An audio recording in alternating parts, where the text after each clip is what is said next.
Silaturahmi Lebaran Hari Raya Idul Fitri juga kental dengan silaturahmi politik di tataran elit. Di hari Lebaran, Prabowo terbang ke Solo menemui Jokowi.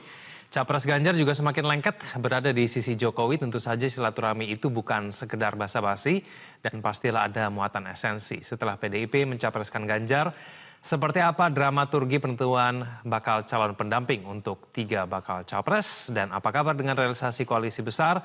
Benarkah ada manuver mengawinkan Ganjar dengan Prabowo? Saya ke Mas Hanta. Mas Hanta, menurut Anda ada pengaruh tidak sih dengan Ganjar menjadi capres PDIP terhadap peta koalisi? Ya, jadi saya melanjutkan Pak Jazilul tadi, yang diumumkan oleh PDIP betul tidak ada yang surprise. Satu, ini adalah merespon langkah taktis PD Perjuangan untuk merespon apa yang dibangun tentang narasi koalisi besar yang mengusung nama Pak Prabowo sebagai capres. Mereka menawarkan sebuah kapal koalisi besar, jadi kapal besar alternatif, dan mereka memposisikan capres harus dari PD Perjuangan sehingga meninggikan posisi tawarnya. Sekaligus yang kedua adalah respon taktis sebagai kapal penyelamat elektabilitas bagi Ganjar Pranowo yang kita tahu trennya sedang turun, yang direspon tentu isu pembatalan Indonesia sebagai tuan rumah U20. Nah, dua hal ini saya kira mengklarifikasi dua hal, bahwa tidak ada yang surprise kecuali soal waktu saja. Yang kedua, kita tahu bahwa ternyata pusaran tentang elektabilitas itu jauh lebih determinan ketimbang pemilik boarding pass. Jadi ya kembali lagi memang Ganjar pilihan PD Perjuangan, karena nyatanya elektabilitas yang potensial di PD Perjuangan adalah Ganjar Pranowo. Jadi para veto player, pemilik boarding pass partai itu cenderung mengikuti pusaran dinamika elektoral tinggi naik turunnya elektabilitas partai politik, dan itu ternyata mengikuti pola pemilu sejak Indonesia menganut sistem pemilu langsung 2024 hingga 2019 yang lalu. Nah, saya ingin menjawab pertanyaan Egan tadi. Peta anatomi politiknya hari ini ada 4 catatan saya. Satu, ada 3 posisi blok politik hari ini yang realistis ya. Satu, itu berdasarkan 3 orang capres yang memiliki elektabilitas cukup kuat dan potensial, yaitu Ganjar Pranowo, kalau urutannya sekarang dinamis ya, Prabowo Subianto, Ganjar Pranowo, dan Anies Baswedan. Yang kedua, ada 3 kingmaker terkuat dan utama hari ini yang harus kita akui, ada Ibu Megawati Soekarno Putri, Pak Jokowi, dan Pak Surya Paloh, orang-orang yang tidak maju lagi. Yang ketiga, ada 9 veto player, orang-orang yang memiliki tiket partai tetapi mereka bukan jadi capres, bisa jadi juga menginginkan posisi cawapres. Dan yang keempat, beberapa nama cawapres yang unggul dari beberapa hal ya, nanti sesuai tema kita soal elektabilitas, boarding pass, dan isi tas serta kapabilitasnya. Nah, pergerakannya Egan itu bergantung pada 5 hal. Satu, dinamika elektoral capres yang 3 hal saya katakan tadi. Jadi dinamika elektabilitas itu akan menentukan pergerakan peta koalisi. Yang kedua adalah kemampuan si cawapres nanti yang menghimpun kekuatan modal sekaligus ya, logistik kah, tiket partai kah, apakah koalisi, kemudian dia menawarkan kepada salah satu capres. Yang ketiga ada resultante dari bekerjanya lobby-lobby politik para kingmaker tadi.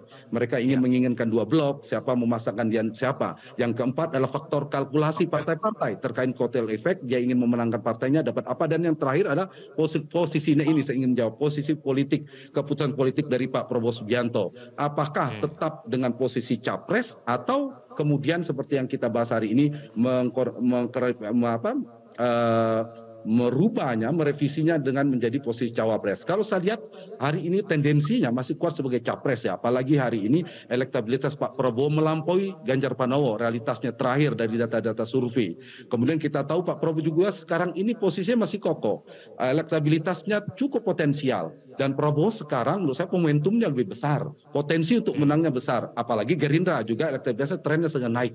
Jadi menggunakan rasionalitas seperti itu, alangkah ruginya Gerindra dan Prabowo kemudian kita memikirkan dalam waktu dekat menjadi cawapres dari koalisi yang baru dibangun PD Perjuangan satu hari ini. Jadi trennya, tendensinya saya melihat masih saat ini pergerakannya masih 3 blok politik itu. Pergerakannya bergantung pada 5 variabel tadi, dan apakah saya akan ada pergerakan mengumpul semua ke PD Perjuangan dalam waktu dekat? Menurut saya tidak.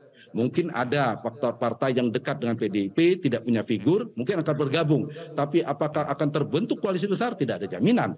kalaupun ini misalnya Pak Prabowo berkenan bergabung dengan PD Perjuangan, tidak ada jaminan Pak Jazilul, PKB atau PAN partai lainnya membuat blok politik baru, membuat kutub politik baru. Ya, ada potensi 3 kutub. Kalau kita mikirkan kemungkinan ini akan ada 2 kutub, koalisi besar melawan koalisi perubahan Anies Baswedan, menurut saya tendensinya belum begitu kuat. Jadi pergerakan hari ini menurut saya sangat ditentukan 5 variabel tadi, dan yang paling determinan saat ini adalah posisi Pak Prabowo. Dan sekali lagi saya ingin menekankan, untuk posisi Pak Prabowo saya ingin mengatakan data objektif jauh lebih menguntungkan menjadi capres dengan blok politiknya dan menjadikan PDIP sebagai mitra kompetitor.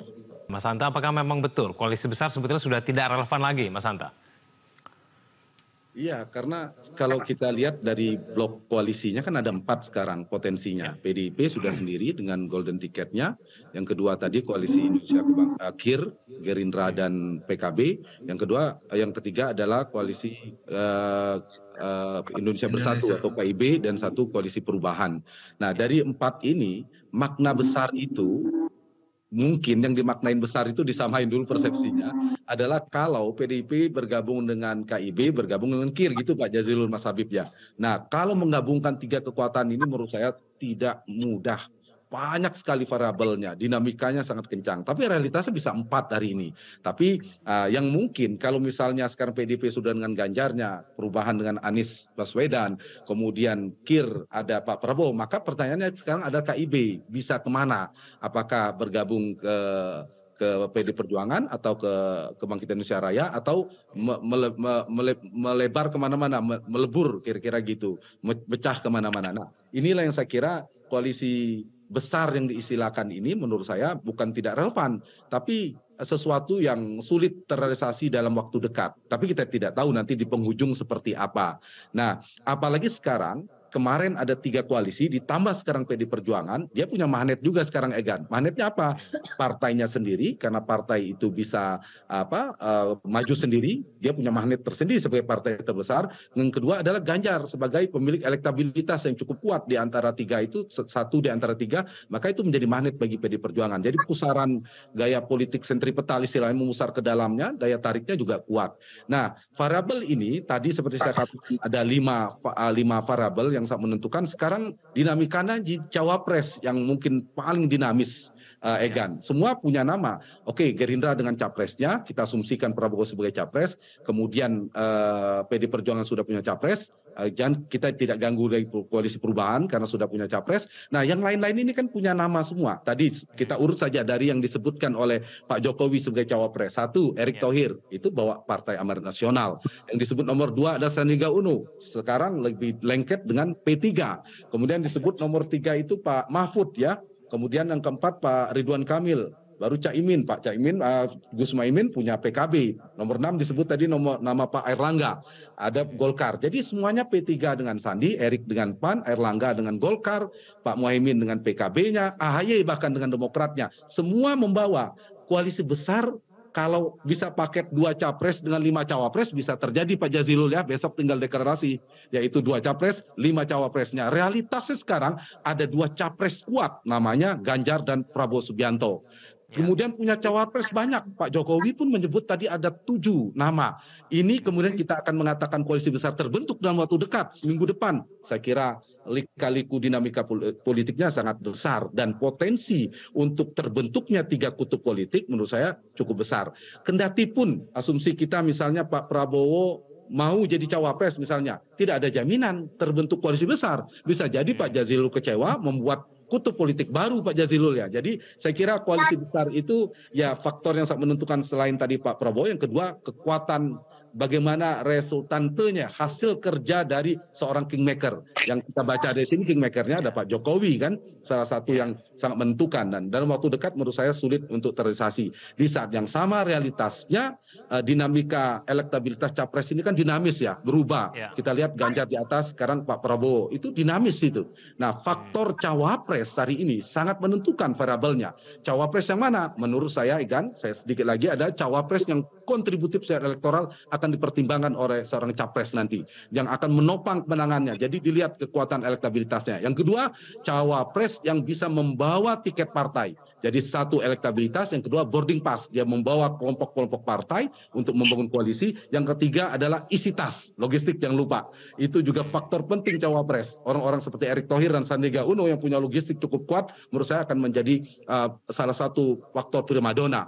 Kalau elektabilitas kan banyak ya, ada Sandi, ada Ridwan Kamil, ada Erick Thohir, ada Pak Mahfud, Pak RK, Gus Muhaimin dan sebagainya. Yang bawa partai juga tadi yang sudah saya sebutkan. Jadi faktor itu, elektabilitas, boarding pass, isi tas. Nah, baru kapabilitas itu belakangan. Semuanya punya kapabilitas dan pengalaman politik. Jadi faktor variabel cawapres menurut saya determinan setelah ada 3 atau minimal 2 capres yang menentukan. Tapi kalau kita turunkan, istilahnya kita turunkan Mas Habib ya, Pak Prabowo menjadi cawapres ya Pak Prabowo akan memiliki bobot politik yang tertinggi sebagai cawapres. Tapi kan tidak sebagai cawapres hari ini seperti Pak Jazilul katakan. Kalau kemudian narasi yang dibangun Prabowo adalah cawapres, dugaan saya elektabilitas Pak Prabowo yang sedang naik ini akan turun. Karena disebut sebagai cawapres. Tapi kalau tetap dengan capresnya, dia akan kompetitif terus di antara 3 nama ini. Ganjar, Prabowo, Anies, pertarungannya di cawapres. Dan blok politik realnya rasional hari ini ada 3 potensi kutub politik.